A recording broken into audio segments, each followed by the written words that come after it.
Ustedes saben que he estado predicando Santiago. Vamos por el capítulo 5, ya hacia el final. Vamos a leer dentro de unos minutos los versos del 13 al 18. Y decíamos la semana pasada que esta parte final del capítulo 5 es la conclusión del libro de Santiago. Él está terminando su libro y desde el versículo 12 vemos una serie de recomendaciones, de sugerencias, de mandatos que Santiago da como aquel que se va de un hogar o de una casa y se despide y hace un resumen de 2 o 3 cosas importantes que no quiere que se olviden en la casa de la cual se va. Esa es la razón por la que Santiago en estos últimos versículos, desde el 12 al 20, hace una reiteración de diversos temas de los cuales él ha estado hablando en su carta. La semana pasada vimos cómo él trajo nuevamente el tema de la forma de hablar, de la lengua, y tocaba de manera específica el tema de la veracidad de nuestra manera de hablar, algo vital, algo crítico, pues se supone que nosotros como hijos de un Dios veraz debemos ser veraces en nuestra manera de hablar. Y ahora entra en un grupo de versículos que cuando lo leemos, la primera impresión que nos dejan es que se trata de oración, y efectivamente trata de oración, pero va más allá de oración. Aunque se repite la palabra orar o oró o oración en todos los versos que vamos a leer, en realidad la esencia de este pasaje y de este texto es la dependencia de Dios. Nosotros sabemos que el corazón que depende de Dios es un corazón que ora. O en otras palabras, el corazón que ora es un corazón que descansa en Dios. Por lo tanto, aunque la actividad del que depende es la oración, en realidad lo que vamos a leer es un texto de la oración, pero atrás está la dependencia de Dios. Por eso yo he titulado mi sermón Dependiendo de Dios. Esa es una de las ideas básicas que Santiago quiere dejar con nosotros. A lo largo de toda su carta, él ha sido enfática que nuestra fe debe ser visible, que nuestra fe debe ser ejercitada, que debemos poner nuestra confianza en Dios en medio de las dificultades. En el capítulo 4 hacia el final decía que tenemos que someternos a Dios humildemente, y esto apoya toda esta idea de dependencia. Y yo diría que ese es el corazón de la fe cristiana. Una persona que no dependa de Dios no se puede considerar creyente. De hecho, lo que hizo Adán y Eva en el huerto del Edén fue declarar su independencia. Adán y Eva quisieron definir su vida, quisieron tomar decisiones separados, independientes de la palabra de Dios. Y Cristo viene a nuestra vida, nos redime, nos salva, y su intención es que nosotros volvamos a tener una relación de comunión, pero de dependencia de Dios, reconociendo que nosotros no somos capaces y no tenemos en nosotros mismos todas las herramientas que nosotros necesitamos para vivir una vida que a Dios le agrade. Le necesitamos a Él. Y esa es la esencia de este texto del versículo 5, del capítulo 5, del 13 al 18. Vamos a leerlo y ahora vamos a ir desglosando poco a poco las implicaciones de este pasaje. Versículo 13. ¿Sufre alguno entre vosotros que haga oración? ¿Está alguno alegre que cante alabanzas? ¿Está alguno entre vosotros enfermo que llame a los ancianos de la iglesia y que ellos oren por él, ungiéndole con aceite en el nombre del Señor? Y la oración de fe restaurará al enfermo, y el Señor lo levantará, y si ha cometido pecados, le serán perdonados. Por tanto, confesaos vuestros pecados unos a otros y orad unos por otros para que seáis sanados. La oración eficaz del justo puede lograr mucho. Elías era un hombre de pasiones semejantes a las nuestras y oró fervientemente para que no lloviera, y no llovió sobre la tierra por 3 años y 6 meses.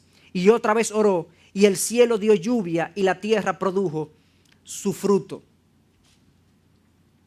Si se pudieron percatar, si pudieron hacerlo, porque leímos un poco rápido, la palabra oración aparece en cada versículo. En el 13, que haga oración. En el 14, que los ancianos oren por él.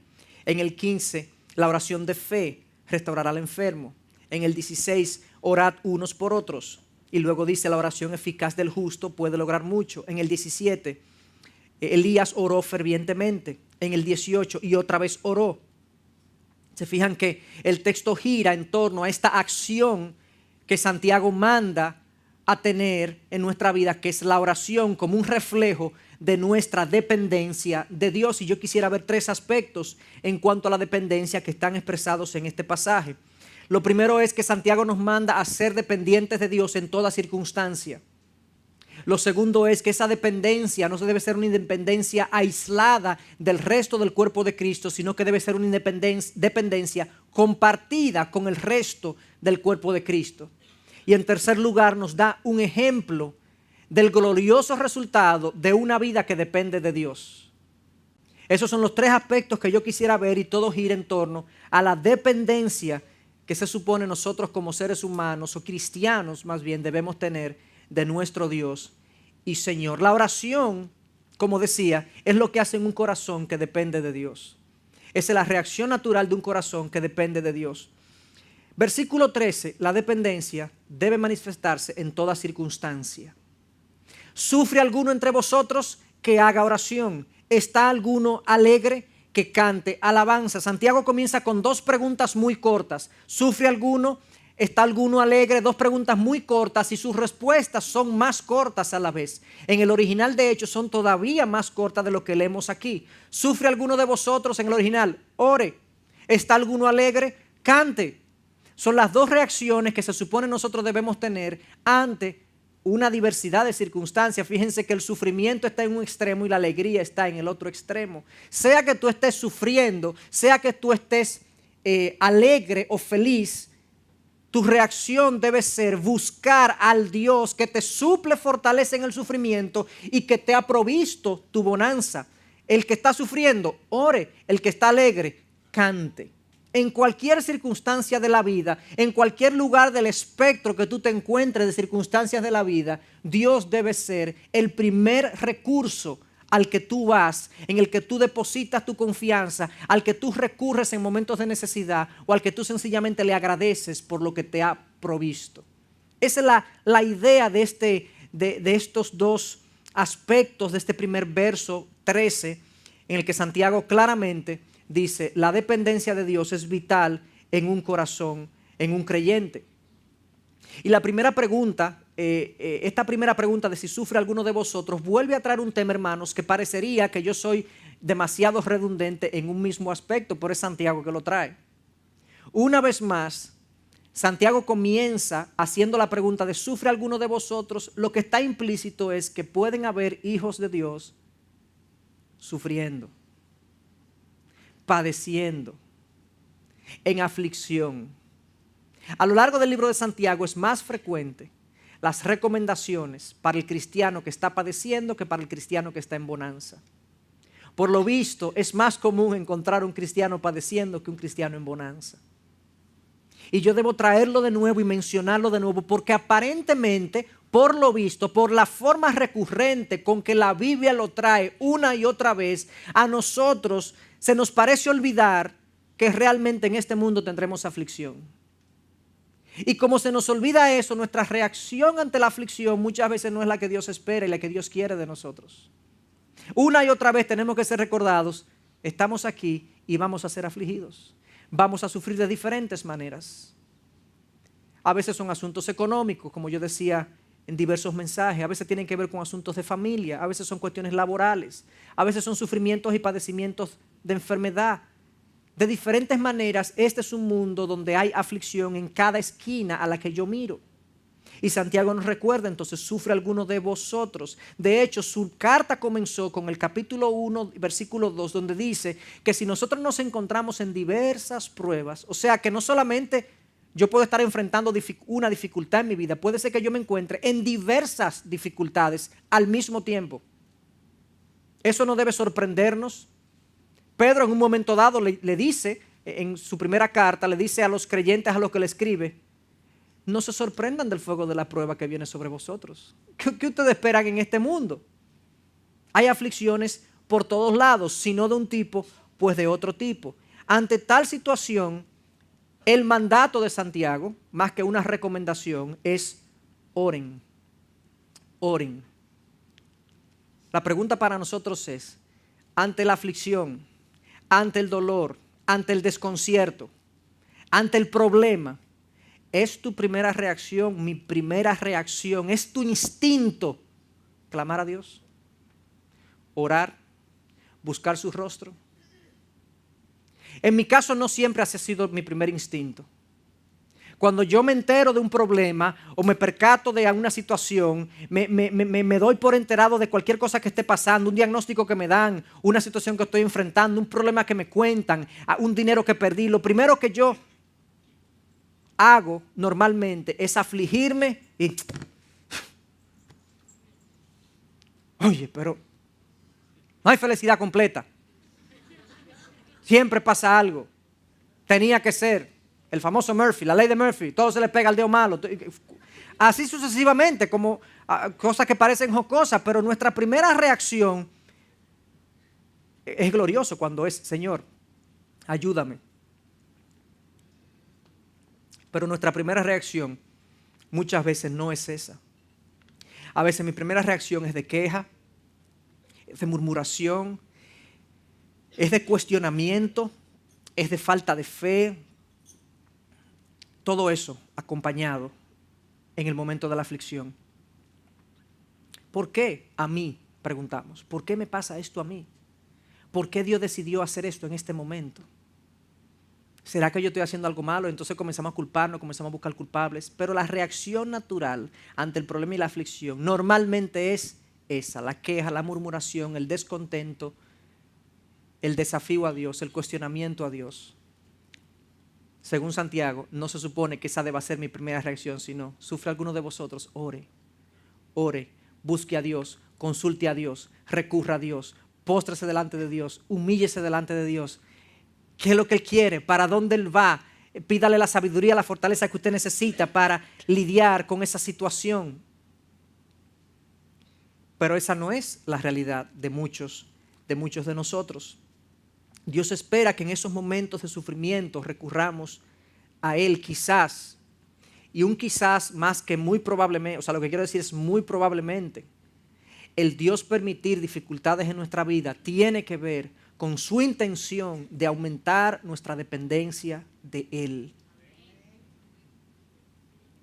Hermanos, la tentación principal del que está en bonanza es olvidarse de Dios. Esa es la tentación principal del que está en bonanza.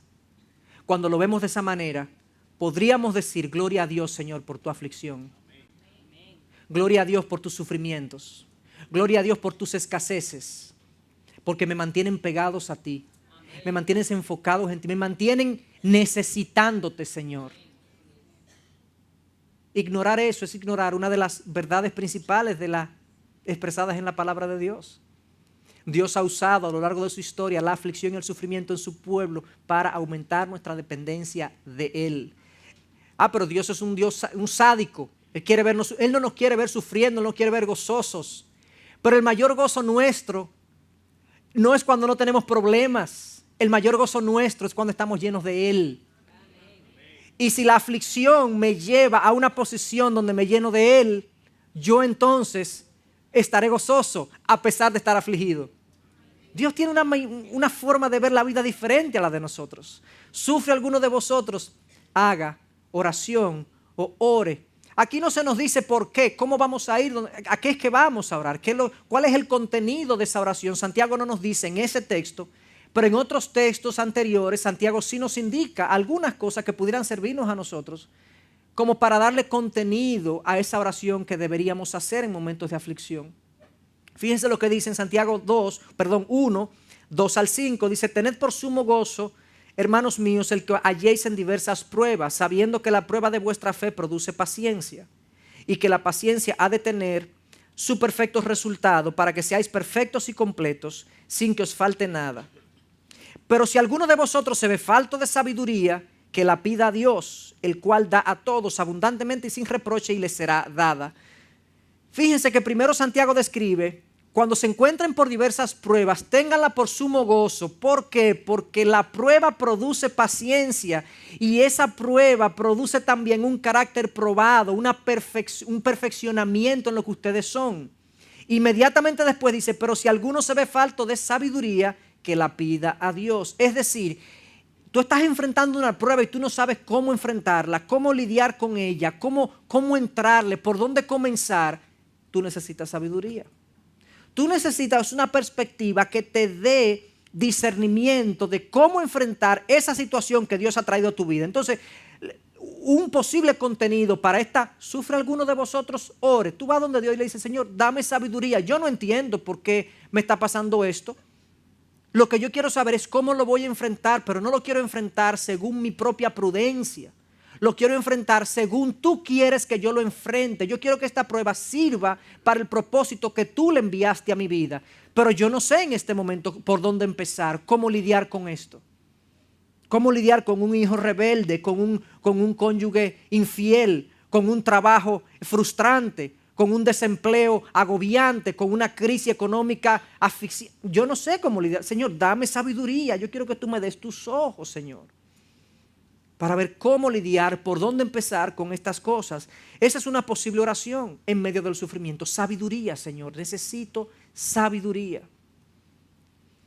En el 5:7 se nos dice, por tanto, hermanos, hablándole a los hermanos que están sufriendo, sed pacientes hasta la venida del Señor. Esa es otra posible petición de mi oración en medio del sufrimiento. Señor, dame paciencia. Yo me estoy desesperando, Señor. Yo no tengo respuesta y yo me estoy desesperando. Yo no sé qué voy a hacer. Yo no sé para dónde voy a coger. Dame paciencia, pero no la paciencia del que se resigna, sino la paciencia de la esperanza.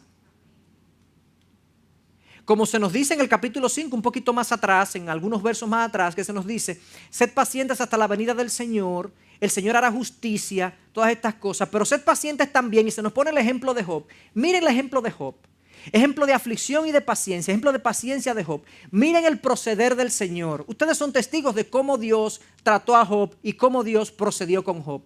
Nosotros sabemos de la historia de Job que Job pasó todo lo que un ser humano puede pasar, pero al final hubo propósito.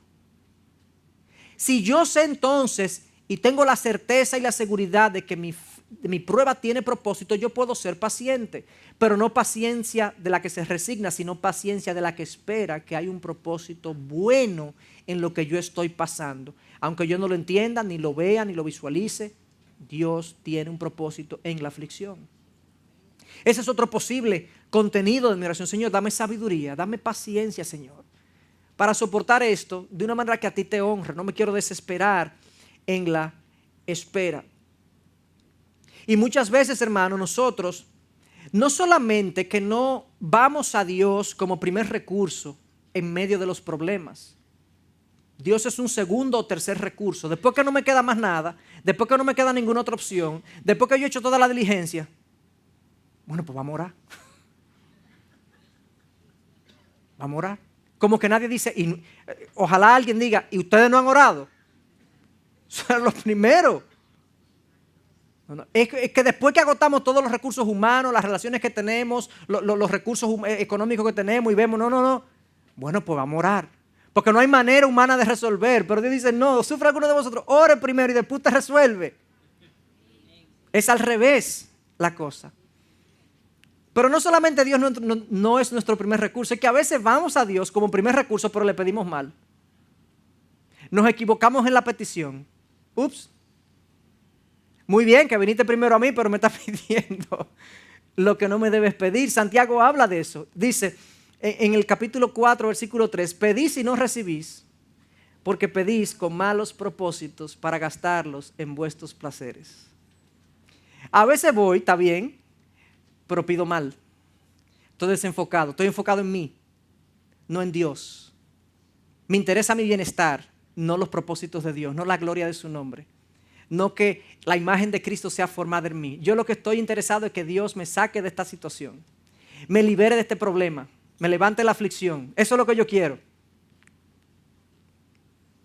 Y nos pasa a veces como esta jovencita que ella en un momento dado, ella va donde Dios y está orando y le dice, Señor, mira, yo no te quiero orar por mí hoy. Yo quiero aprender a pensar más en los demás, más en ti.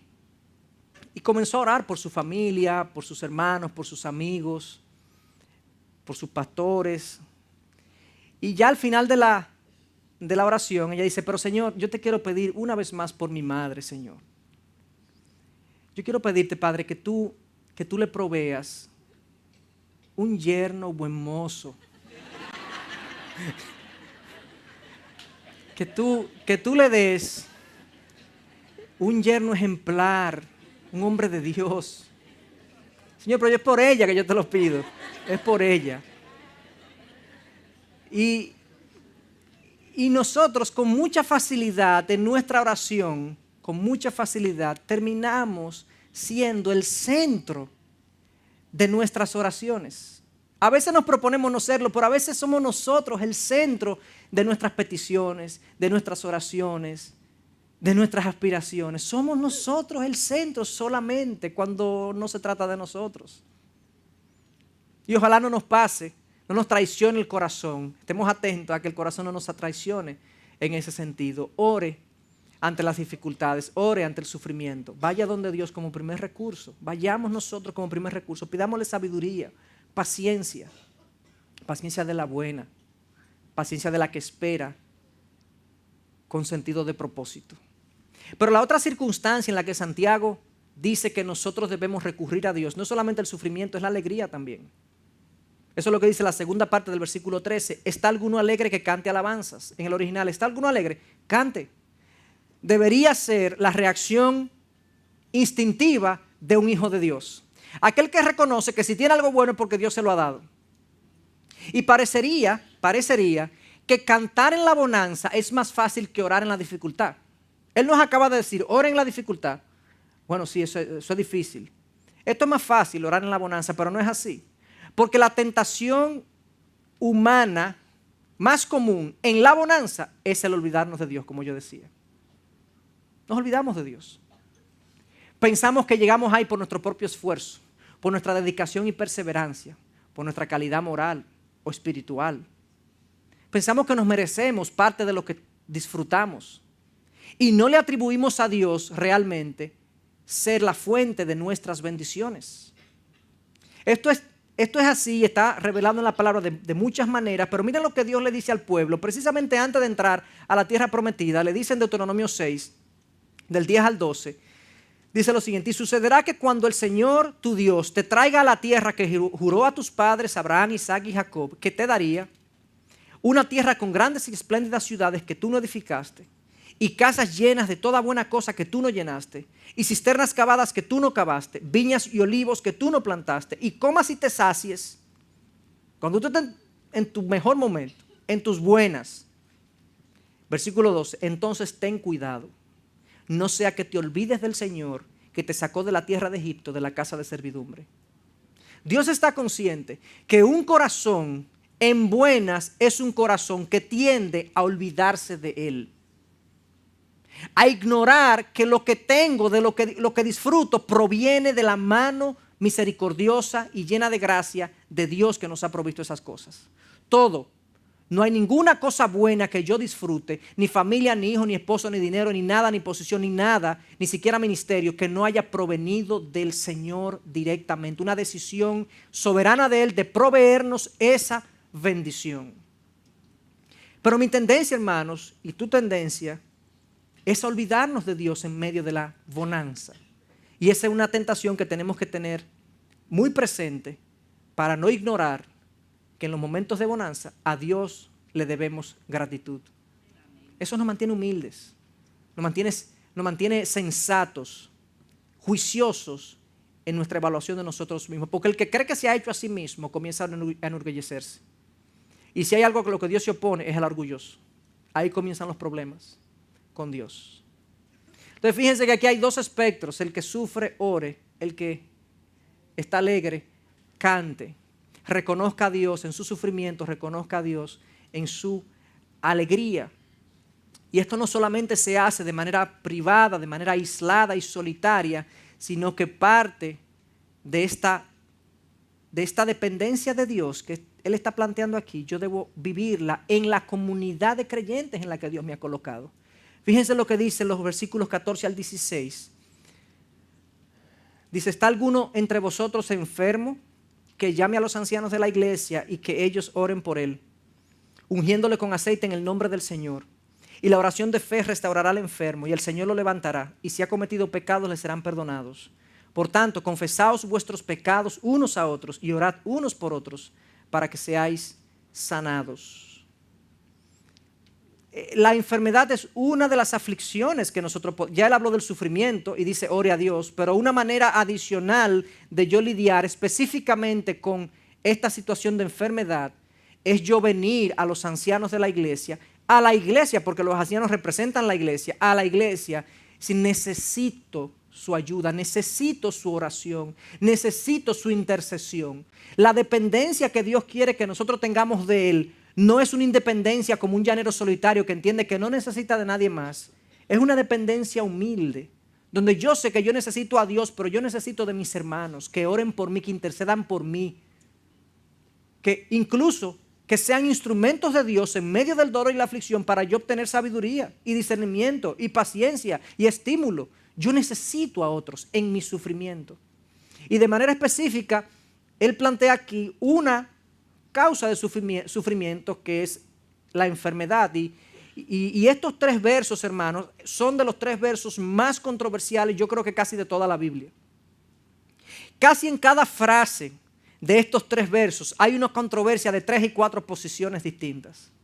Entonces, todo un reto para poder en un mensaje con el tiempo que tenemos, poder dilucidar todas las aristas y posiciones que hay en torno a estos breves pero complejos versos. Yo voy a hacer un intento de ir explicando, ir haciendo algunas aplicaciones, pero ciertamente hay mucha controversia. La primera controversia que se levanta es con relación a la palabra enfermo. ¿Está alguno enfermo? Bueno, enfermo en castellano es sencillo porque enfermo es enfermo, ¿verdad? Digo, puede ser enfermo mental, puede ser enfermo, a veces le llamamos un enfermo espiritual, le llamamos en el contexto de la iglesia, puede ser que una persona le llamemos enfermo. Pero normalmente el enfermo es el que padece de una condición física. Pero en la lengua original, en el griego, esta palabra se puede traducir como enfermo físico o como débil espiritual. Pablo la usa en 2 ocasiones. La usa en 1 Corintios para los débiles de conciencia o débiles en la fe en Romanos. Entonces no sabemos con exactitud a la luz de este texto a qué se está refiriendo. No obstante, por diversas razones, nosotros hemos concluido que esto definitivamente se trata de la enfermedad física. La primera razón de eso es que en esas ocasiones donde esta palabra aparece sola, sin ningún calificativo como débil de conciencia o débil de fe, cuando aparece sola se trata de debilidad física en todos los casos. Lo segundo es que en los evangelios, que tuvieron una gran influencia sobre Santiago, porque si usted lee la carta de Santiago se parece muchísimo al Sermón del Monte de Mateo, en los evangelios cada vez que esta palabra aparece en el contexto de sanidad física, de enfermedad física. Pero lo tercero es que el ungimiento del aceite que se recomienda más adelante, en Marcos 6:13, los discípulos ungen a un individuo con aceite con el propósito de orar por su sanidad física, y es el único lugar donde se une lo mismo que este texto une, que es enfermedad con ungimiento, y se trata de una enfermedad física. Por lo tanto, nosotros creemos que se trata de una enfermedad física de la que se está hablando. Esa es la primera controversia. Resuelta, dilucidada, next. Espero ser claro en esto, porque quiero hacer algunas aplicaciones y no quedarme en el debate teológico o digamos de posiciones. Pero luego dice, bueno, este hermano que está enfermo, físicamente enfermo, ¿qué se le instruye? Que llame a los ancianos, ¿verdad? Esa es la instrucción. Que llame a los ancianos de la iglesia y que ellos oren por él. Bueno, ¿por qué son los ancianos que tienen que orar por los que están enfermos? No lo puede hacer cualquier miembro común y corriente de la iglesia. ¿Será que las oraciones de los ancianos tienen más poder que las oraciones de los cristianos comunes y corrientes? Hay gente que cree que sí. Hay algunos creyentes que entienden que a veces, a mí me ha pasado que alguien me trae me dice, ven, fulano, pastor, ven para que usted me le haga una oración a mi sobrino, mi hijo, para que usted me le haga una oración. Dicen como que es algo, como una pócima que nosotros derramamos arriba de la persona. Cuando realmente, ¿quién soy yo? ¿Quiénes somos nosotros? O sea, es Dios que responde la oración. Yo no tengo ninguna atribución especial ni ningún acceso especial. Señora, ya no hay tarjetas VIP. Allá no hay controles de acceso. Hebreo dice que tenemos acceso libremente al trono de la gracia por Cristo Jesús. Y yo he sido, cada cristiano, cada hijo de Dios es un sacerdote delante de Dios que puede entrar confiadamente a su trono de gracia. Entonces nosotros no tenemos el monopolio del acceso a la presencia de Dios. Entonces, ¿por qué se dice que llame a los ancianos y que oren por él? Ahí es que está, es el meollo de la controversia, díganme ustedes.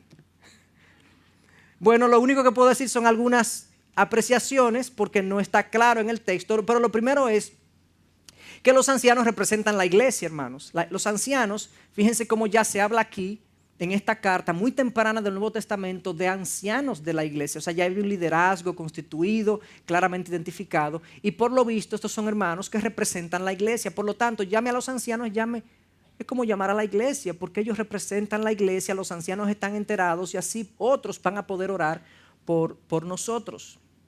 La segunda posible razón de esto es que ciertamente el hermano que está enfermo, y por lo visto, fíjense que la persona llama a los ancianos, no viene a los ancianos. Por lo visto su condición le impide movilizarse, le impide ir a la iglesia. Él está en una condición crítica, o sea, y los ancianos tienen que ir a donde está él, y eso quizás tiene una nota aplicativa ahí, hermano, y es que si usted está pasando una necesidad que necesita de nuestra administración, no piense que el Espíritu Santo nos lo va a susurrar. Llámenos y díganos cómo le podemos ayudar, cómo podemos ministrarle, cómo podemos serle útil. Hay personas que pasan una dificultad X, no tiene que ser necesariamente una enfermedad, y después nos enteramos que se molestaron porque ningún anciano o pastor de la iglesia lo llamó. ¿Usted sabe si nosotros estamos enterados de la situación? Porque puede ser que no. En estas iglesias que eran mucho más pequeñas, dice, llámate a los ancianos, díselo, para que ellos vengan. Entonces eso es muy importante para poder tener una comunicación abierta entre nosotros y poder ministrarles según sea su necesidad. Pero ya les dije, no somos nosotros los que tenemos acceso al trono de la gracia. Quizás los ancianos aquí representan la iglesia y por eso se habla. Pero otra posible razón de por qué los ancianos es porque, bueno, el hermano que está enfermo, que está padeciendo, quisiera que viniera alguien a orar por él, que él al menos conociera, que esa persona le haya ministrado a él, vía la prédica, vía una enseñanza, vía una oración en la iglesia. Es un asunto puramente emocional del que está enfermo. O sea, quizás esta recomendación es muy pastoral. Ancianos, ustedes que están en el frente de la iglesia, estos hermanos que están enfermos, que a ustedes son los que conocen, vayan y visítenle y ministrenle, porque ellos se van a sentir estimulados al ver que uno de los líderes de la iglesia viene y se desplaza y viene y ora por mí. Entonces es posible que esta sea una motivación pastoral de que vengan y oren por la persona que está enferma, porque esa es la persona que ella asocia, o esa persona asocia con el liderazgo de la iglesia. Pero ciertamente, hermanos, esto no tiene que ver con que la oración del anciano es más poderosa que la oración del siervo común y de la iglesia. Yo creo que es un interés pastoral de poder ministrar ese corazón de una mejor manera y de que el líder o los líderes de la iglesia le presten atención a esa persona y que esa persona se sienta ministrada y atendida por los líderes que le sirven. La próxima recomendación es: ancianos, vengan, oren por la persona, únjanlo con aceite. Otra controversia. ¿Para qué se usa el aceite aquí? Algunos entienden que el aceite era medicinal, esa es una posición. No, el aceite es una usanza de los judíos. La parábola del samaritano relata que el samaritano rescató al hombre que estaba en el camino y le untó aceite. Le dio vino y aceite para sus heridas, lo ungió con aceite. Y ciertamente habían aceites que servían con propósitos medicinales, pero es dudoso que ese sea el propósito aquí, porque lo que dice es, más adelante, es que la oración de fe restaurará al enfermo. No es el aceite, es la oración de fe que restaura al enfermo. Entonces, nosotros descartamos el uso medicinal del aceite en este contexto, porque claramente se indica que es la oración, no el aceite. Si el aceite tuviera algún papel, dijera la oración de fe combinado o junto, suministrado con un buen aceite medicinal, va a restaurar al enfermo, pero lo deja totalmente fuera de eso. por lo que nos inclinamos es que el aceite, porque así lo fue en el Nuevo Testamento, el aceite es un símbolo del Espíritu Santo, que es el agente que sana a la persona. Yo lo unjo como un acto de fe, pensando, orando por esa persona y atribuyéndole al Espíritu Santo, representado en el aceite, que Él es, no yo, no el anciano, el agente de la sanidad. Entonces, nosotros nos inclinamos por esa interpretación. Ahora bien, hay algunos, esto es otra controversia, que han entendido es que tenemos obligatoriamente que ungir a los enfermos si es que vamos a orar por sanidad. Y hay gente que ha hecho de eso una doctrina, que el que no unge con aceite no está orando apropiadamente. Pero recordemos, hermanos, que esta práctica solamente se instruye aquí en todo el Nuevo Testamento, primero. Y segundo, hay muchas sanidades, muchísimas sanidades en el Nuevo Testamento que se dan sin aceite presente. Entonces, por lo tanto, aunque el símbolo es muy hermoso, no es un requisito para que Dios sane. Es la oración de fe que sana al enfermo. Eso es lo que dice el texto. La oración de fe restaurará. Y en último caso, no es ni siquiera la oración, es el Dios que responde la oración. Entonces eso lo tenemos que tener claro para que no hagamos unos esquemas de que esto es un procedimiento. Esto no es un procedimiento.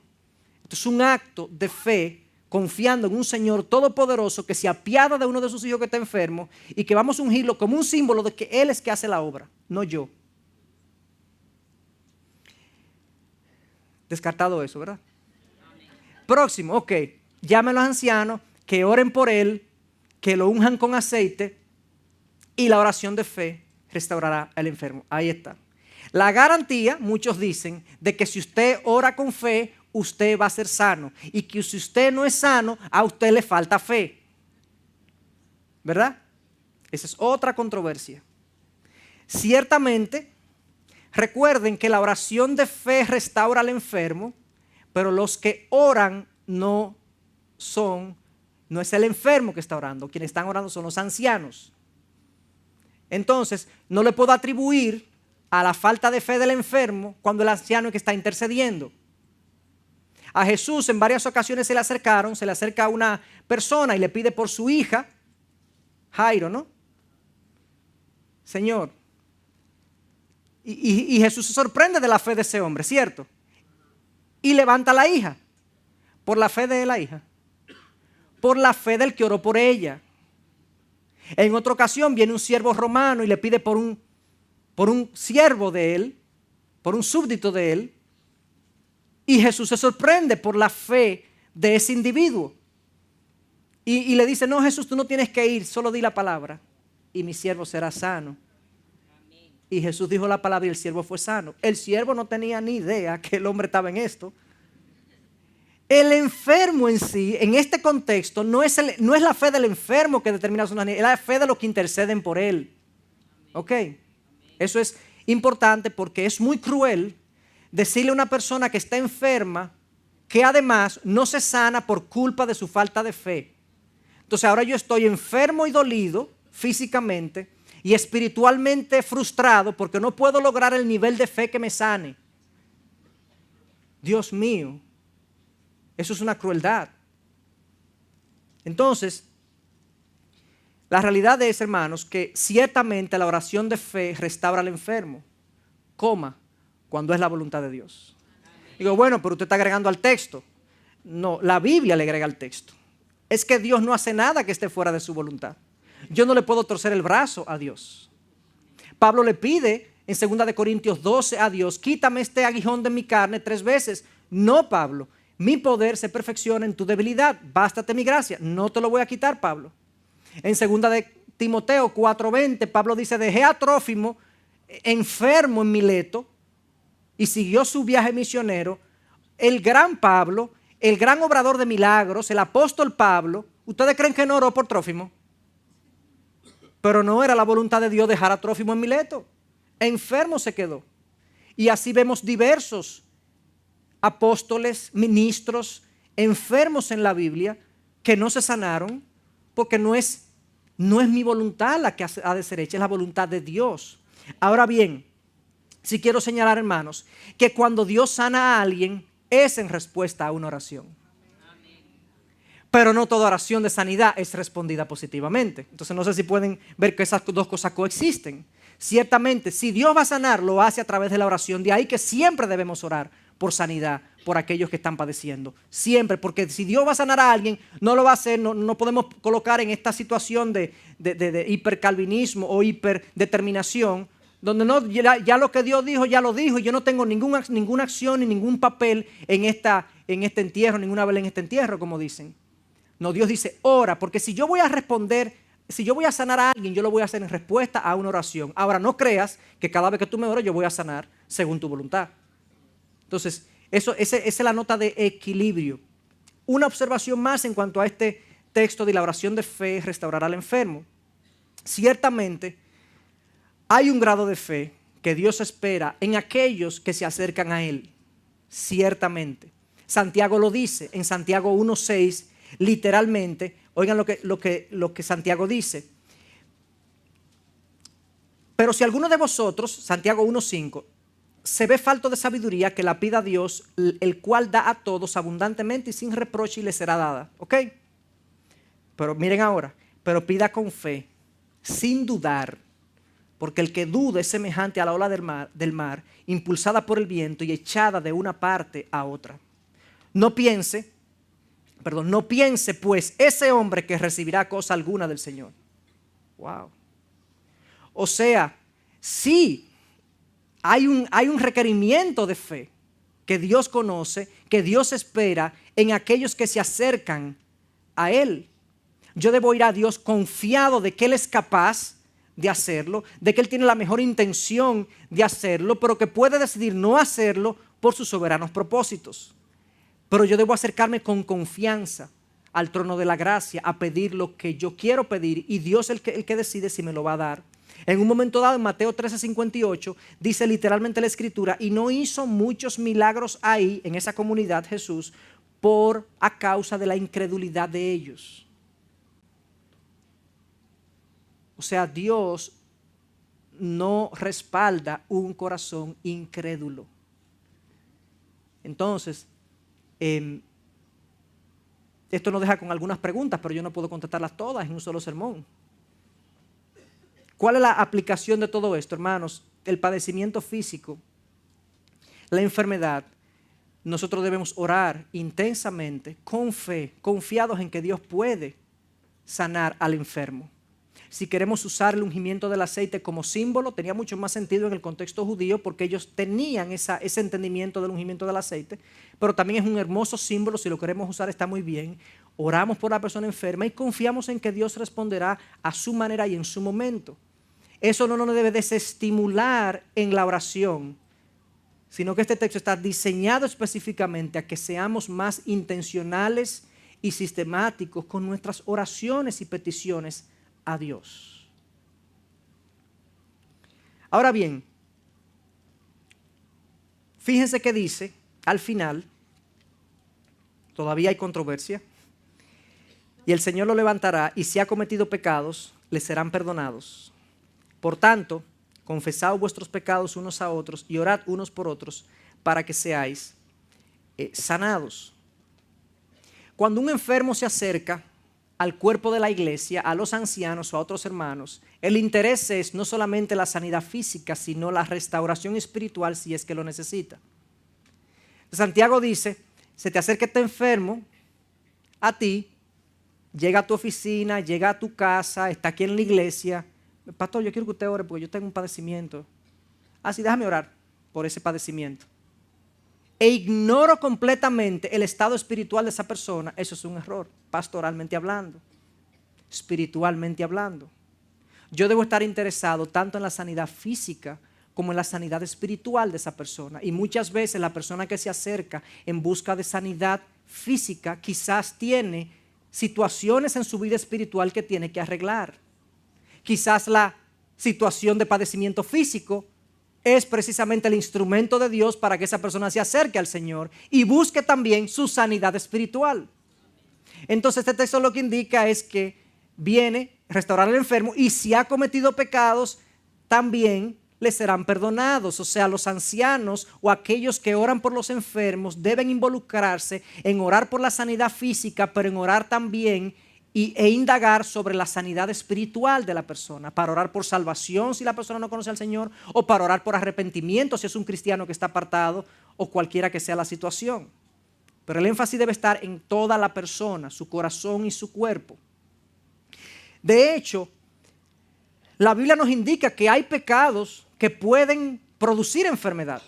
O sea que hasta eso puede estar sucediendo aquí. No sabemos si Santiago se refiere específicamente a algo así, pero puede ser. Primera de Corintios 11, Pablo hablando de la Santa Cena, en el versículo 29 dice: porque el que come y bebe sin discernir correctamente el cuerpo del Señor, come y bebe juicio para sí.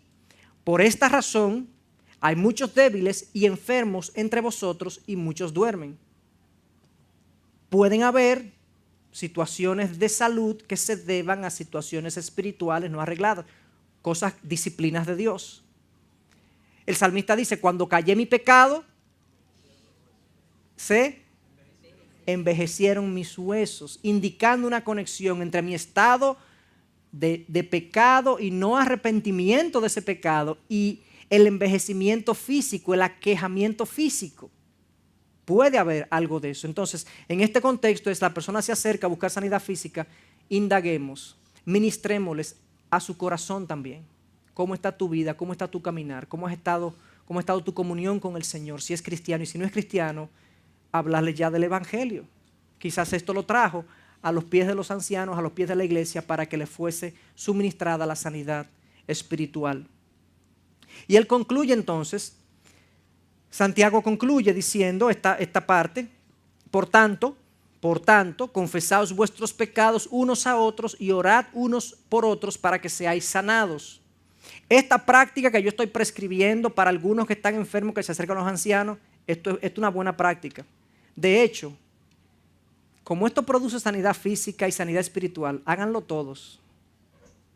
Háganlo todos. Por tanto, porque esto funciona así, porque Dios contesta la oración, porque Dios sana, confesad vuestros pecados unos a otros y orad unos por otros para que seáis sanados. ¿Se fijan cómo hay una actividad del cuerpo ahí?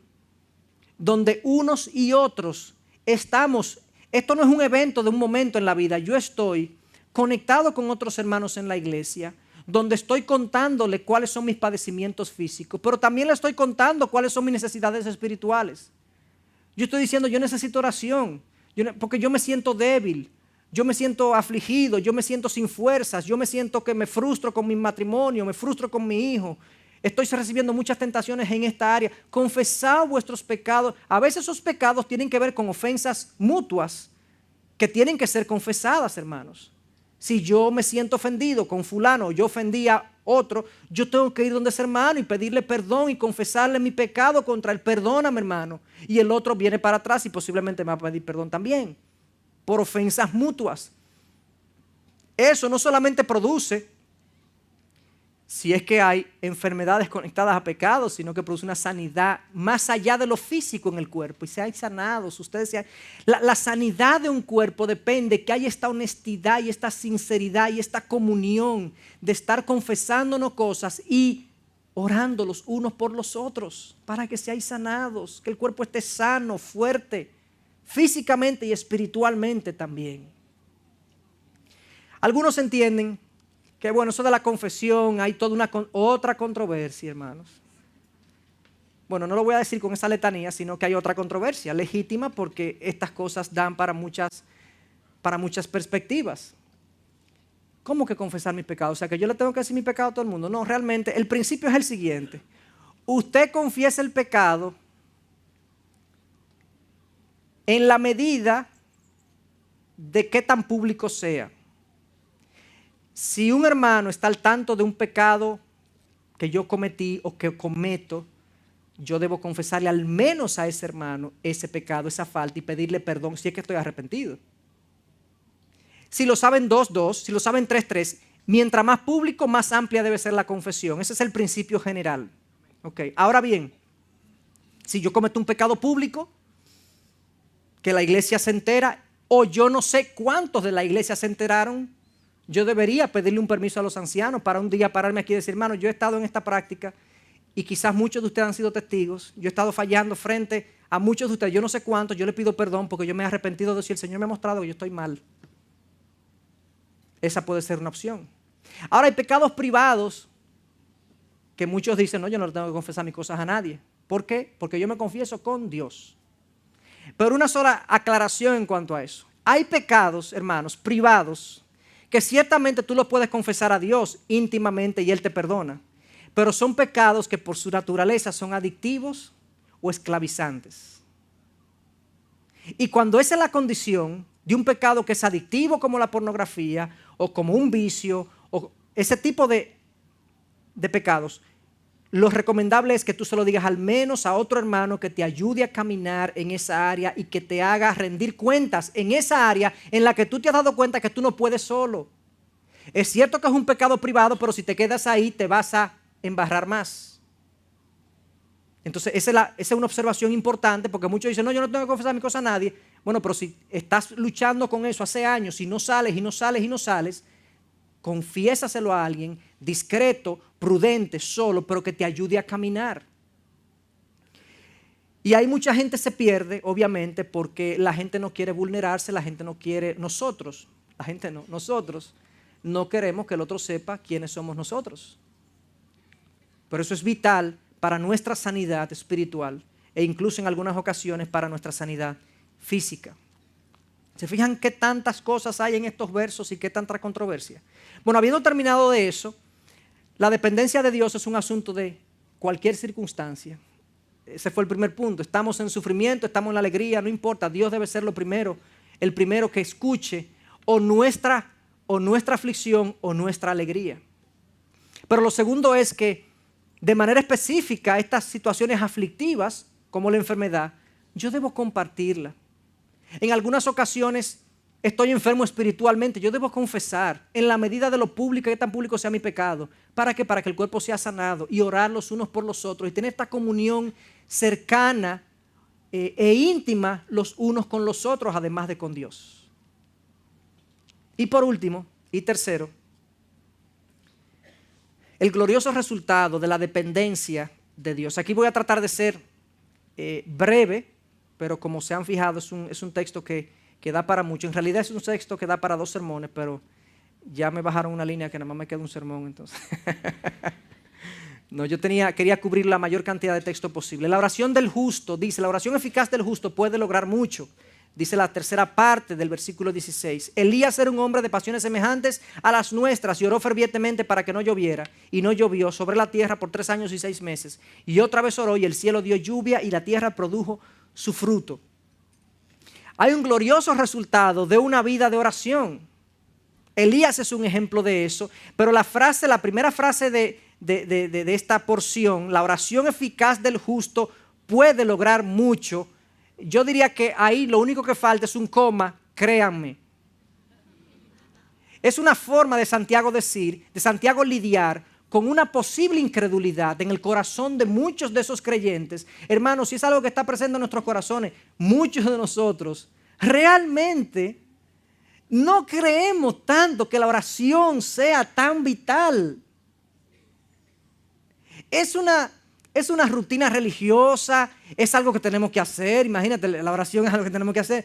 Pero nosotros no tenemos esta confianza. La oración eficaz del justo puede lograr mucho. Puede ser la diferencia entre la solución a una situación y el fracaso en una situación. Por eso Santiago hace ese énfasis. Por lo visto, aquí habían algunos que dudaban de eso. Que la oración como que lo hacemos y siempre estamos estimulando a la gente a orar y siempre estimulando y todo el mundo confiesa que su vida devocional no es lo que debiera. Realmente quizás hay una incredulidad en nosotros en que nosotros no creemos realmente que la oración es poderosa. Y tenemos que revisar esto. La oración eficaz del justo.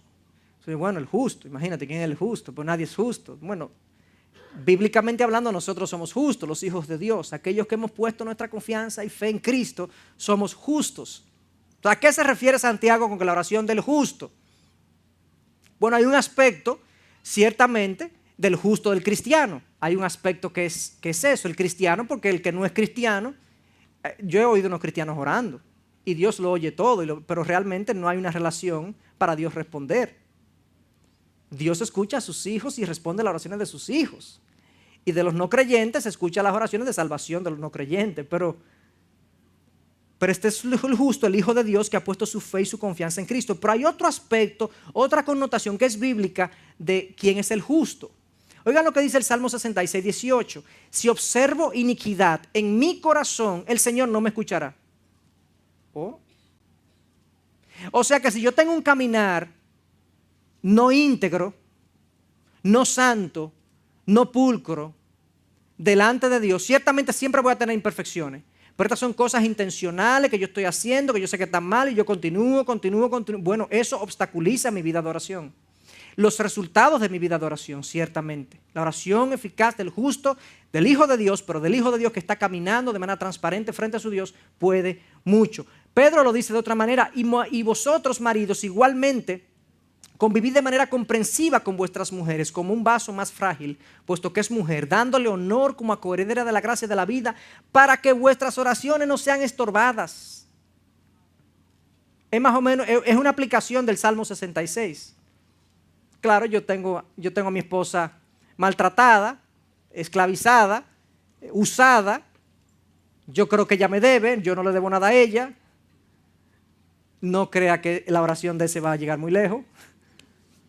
Es así, la oración es poderosa, pero es del justo, del que está caminando con Dios, y si tiene una falta, él procura limpiarse delante de su Dios para caminar en integridad de corazón. Pero una cosa más, y yo estoy tratando de terminar, hermanos. Santiago dice, créanme, la oración es poderosa. Y ahora él agrega, Elías era un hombre de pasiones semejantes a las nuestras y oró fervientemente para que no lloviera y no llovió. Elías, Santiago, tú me trajiste, ahora sí fue que yo me frustré en mi oración, porque si tú me vas a comparar con Elías, o sea, Elías fue donde el rey Acab y le dice no va a llover y no llovió, 3 años. Elías se enfrenta luego a 400 profetas paganos de Baal, los enfrenta. Ellos se pasan todo un día pidiéndole a sus dioses que manden fuego del cielo, no pasa nada, y Elías burlándose, los dioses de ustedes están durmiendo, se fueron de fiesta, así literalmente. Y después él ora, Señor, aquí está tu siervo, responde, y el fuego del cielo bajó, consumió el sacrificio, pero no solamente eso, después se va a un arroyo, es alimentado por cuervos, luego se va a Sarepta, la viuda le dice a la viuda, dame pan y tú verás que el Señor te va a proveer. Y Dios provee pan y aceite indefinidamente porque Elías está ahí. Luego el hijo de la viuda se muere y Elías se acuesta sobre él y ora a Dios y el hijo resucita. Y puedo seguir. Y la gota arriba del moño, ¿cómo dicen? La moña arriba es que Elías iba caminando y vino un taxi celestial, un carro de fuego, y se lo llevó. O sea, Santiago, si tú me vas a comparar mi vida de oración con la de Elías, por favor. O sea, ya ahí mataste todo tu discurso. Pero como Dios sabe cómo inspira su palabra, Él agrega y añade, Elías era un hombre de pasiones semejantes a las nuestras. No era Elías, señores. No era Elías, era el Dios de Elías. Es mi Dios y tu Dios. Entonces, eso es fundamental. Entonces no se trata de Elías. ¿Qué fue lo que Elías hizo? Bueno, Elías oró fervientemente, ciertamente. Elías oró según los propósitos de Dios, aunque los propósitos de Dios le fueran una incomodidad. Porque Elías ora por una sequía, pero cuando usted lee el 1 Samuel, donde está el relato de Elías, Elías mal pasa por la sequía por la que él oró. Porque él se va ¿cómo dice? Él primero está en mala con Acab y se tiene que ir huyendo, y luego el arroyo se le seca y tiene que irse para Sarepta. ¿Pero por qué fue? Fue por la oración que él hizo. O sea que Elías está dispuesto a aceptar, a orar de una manera que le sea incluso incómoda, pero que vaya de acuerdo a los propósitos de Dios. Entonces hay oraciones a veces que las oraciones de nosotros siempre son: Señor, bendíceme, Señor, úsame, Señor, ayúdame, Señor, sosténme, Señor, fortaléceme, Señor, quebrántame. Hemos orado eso, quebrántame. rompe mi corazón, doblega mi orgullo. Y veremos grandes cosas. Grandes cosas. Entonces, es un pasaje rico. La dependencia de Dios debe manifestarse en toda circunstancia, hermanos. En toda circunstancia. La dependencia de Dios es un asunto para vivirse en comunidad. Y hay un glorioso resultado de la dependencia de Dios. Glorioso resultado. Alguien decía que la oración es como un cheque que necesita 2 firmas. Yo lo firmo aquí abajo, lo mando al cielo. Y si Cristo lo firma, hermanos, no importa el monto, el cheque lo van a pagar.